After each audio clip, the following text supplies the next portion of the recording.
Hello everyone, this is Michelle Berkheimer with Revealing Light, and I just wanted to go over some things with you today that pertain to spiritual warfare.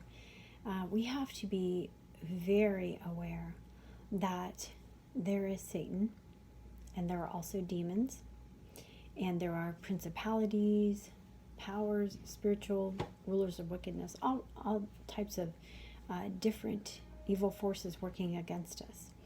And the only one that can come against Satan is obviously the Lord. But we have the ability to pray and to worship and to spend time with the Lord and to put on that spiritual armor. As in Ephesians, we put on the breastplate of righteousness.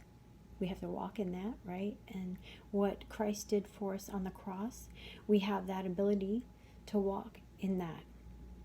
And we have to put on our helmet of salvation, the shoes of peace, and we have to hold up our shield of faith, and we also have to wield our sword, which is the Word of God. And so we have to fight the enemy and the Word of God, meaning in the Bible. And so we have to be able to fight these demonic forces, to fight this evil through prayer and speaking out prayers and asking the Lord for His help, right? And for His angels to have charge over us, right? Just like in Psalm 91, where it says to have charge, to send charge over us with the angels so that we do not even hurt our feet on a stone.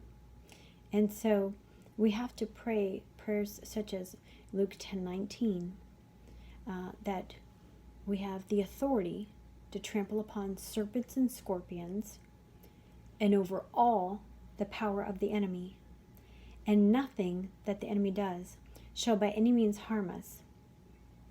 And so we have to pray these out. I also love Revelation 12:11, and these spiritual warfare prayers are vital to our lives because it is a fight. And the enemy is trying to fight to the death. So it's not Disneyland, it's not a joke, but it is something extremely important that not a lot of people would like to talk about because it scares people, to be honest with you. But you cannot be a coward, it says in the Bible, and expect God to be happy with that. And how do we not become a coward? How do we not stand in fear? How do we not run and hide? Because it can be very scary. But we can also know that we serve a great God. We serve a great God above that is higher than anything. And the earth is His footstool. Everything is His footstool. He has created everything, right? So we know that if we serve God, the battle has already been won because of Christ on the cross, right? So we have to know that we fight from victory. We are not fighting from fear. Do not fight from fear. Because let me tell you something. If the enemy sees you run and hide, then do you think that he's going to keep annihilating you, trying to destroy you? Absolutely. He's going to keep trying because that's what he does. And I'm not trying to speak anything negative over people. What I'm trying to tell you is that the enemy is real. Satan is real. And so are these evil forces. So we have to know, we have to stand our ground. We have to be firmly rooted in the Word of God. And we have to stand and fight. We cannot let fear overtake us. We cannot let discouragement or hopelessness. We have to fight. And the way you fight is according to the Word of God, what God tells you in His Word, with the spiritual armor. It's with the scriptures, speaking them out. And so we have to do this. And as you do this, fear will begin to fade.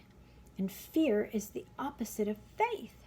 We have to trust God, and we have to know that if we fight from faith, and we fight from truth, and we fight from hope, and with this courage, it's going out. It's fighting against, even if you have a little bit of fear, you know that though we are human beings and we have limitations, God does not have limitations. Come on, somebody. God does not have limitations. And you have to remember this.